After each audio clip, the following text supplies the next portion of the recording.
A condemned young 13-year-old was beaten, rejected, and ultimately banished from Islamic school by his Quranic teachers.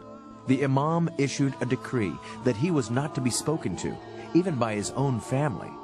Abdul's only sin was that he was asking too many questions in his search to know more about God. Lost and alone, he contemplated suicide as he walked a South Asian road. Despite thoughts of ending his life, that day's journey marked an exciting new beginning. It was a hot May day. I was coming home about noontime. The temperature was about 100 degrees and we had 84% humidity. I looked ahead and I saw a young man going to what I assumed was to the bus station through which I would be passing going to our home. So I told my rickshaw puller, let's stop and pick up that young man ahead of us. When I was on the rickshaw and I was talking with him, and he talked with me so nicely, and he was so, he's just so good.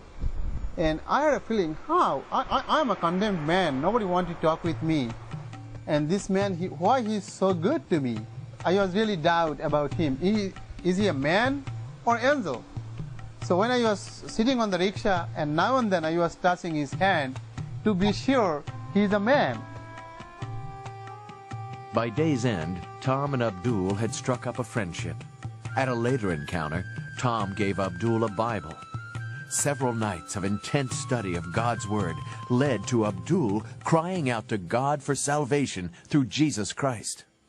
After Abdul became a Christian, he told his family about this, and of course, like all the neighbors, his father and brothers were very upset. He was put out of his home. His father joined in with the community and beat him, and this caused Abdul to leave home.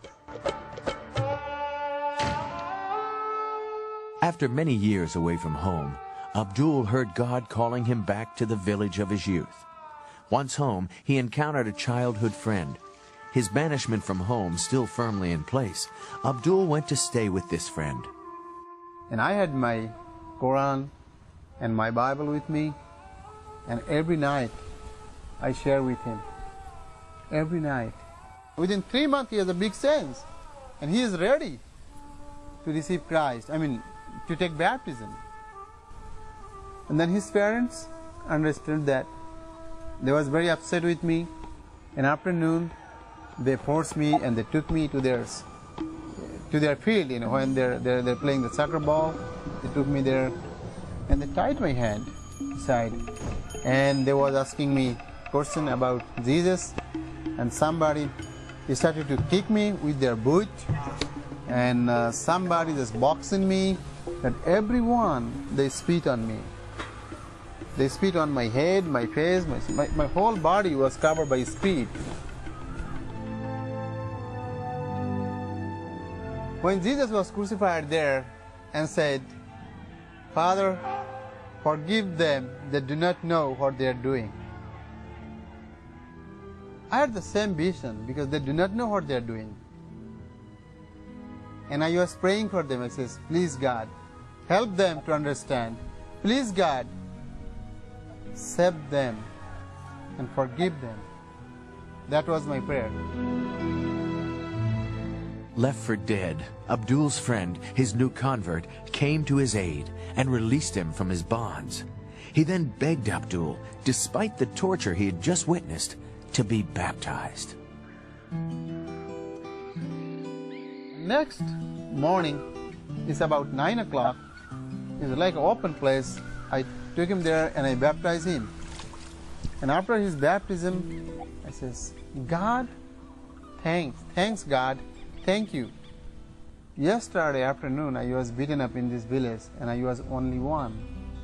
I was only one Christian in this village. But today, we are 2. Tomorrow, we can be 200. Day after tomorrow, we can be 2,000, God, if you want to. Yes. I think God listened. He had listened my prayer that day. In that village, We have 1,600 believers, and all of them, they spit on me, and all of them is believer today.